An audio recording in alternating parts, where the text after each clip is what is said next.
ঐক্যের কি কি চেষ্টা করছি আমি একটা কথা বলি, সেটা আজ থেকে প্রায় 7 বছর আগে ঐক্যের জন্য সরকারিভাবে একটা প্রতিনিধি দল পাঠানো হয়েছে দারুল উলুম দেওবন্দে। সুন্দর কথা। এবং ওখান থেকে দেওবন্দের উস্তাদদের আমরা কথাবার্তা শুনে আসলাম।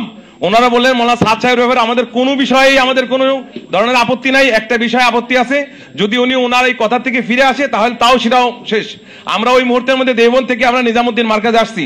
তার মধ্যে আমি নাম বলে দেই, মৌলানা মাহফুজুল হক সাহেব ছিলেন, মৌলানা জুবাইর সাহেব ছিলেন এবং মৌলানা উবাইদুল্লাহ ফারুক ছিলেন, তার মধ্যে সৈয়দ আসিফুল ইসলাম সাহেব ছিলেন, আর আমি জিয়া বিন কাসেম ছিলাম।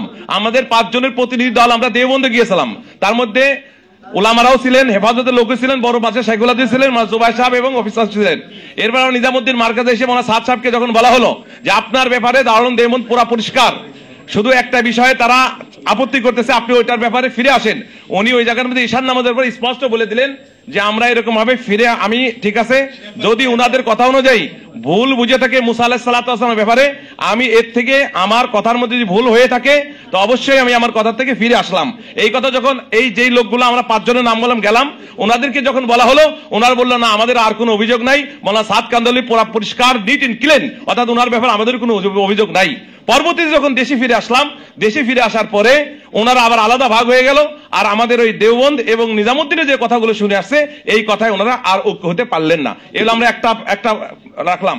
এরপরে বারংবার আমাদের যিনি প্রধান আছেন, যাদেরকে আপনার সৈয়দ আসিফুল ইসলাম বলেন, উনি খোলা চিঠি মৌলানা জুবাইর সাহেবের নামে লিখছেন এবং লিখে বলছেন আসেন আমরা ঘরোয়াভাবে সমাধান করি, আমরা বারবার বসি, কোনো সমস্যা হলে পরে এটা আমরা সমাধান একসাথে করি, অর্থাৎ তাবলীগের 2 পক্ষ আমরা না থাকি একসাথে হয়ে যাই। মৌলানা জুবাইর সাহেবের নামে বারবার চিঠি লেখা হয়েছে, উনি বসতে তৈরি হয় নাই। এলে 2।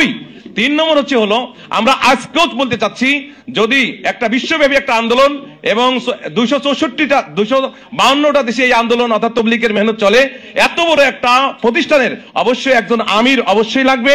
আপনারা নিজেও জানেন কোন দল আমির ছাড়া হইতে পারে না, সভাপতি ছাড়া হইতে পারে না, এবং একটা মার্কাজ তার কেন্দ্রবিন্দু লাগবে, একটা প্রাণ কেন্দ্র লাগবে। এই 2টা জিনিসের উপর যদি ওনারা এক হয়ে যায়, আমরা ওনাদের সাথে গলাগলি করতে এখনই ঐক্য করতে তৈরি আছি। কোন আমির ছাড়া অর্থাৎ একটা দলের সভাপতি ছাড়া এবং কোন একটা মার্কাজ এবং তার প্রাণ কেন্দ্র ছাড়া কোনোদিন ঐক্য আসা সম্ভব নয়।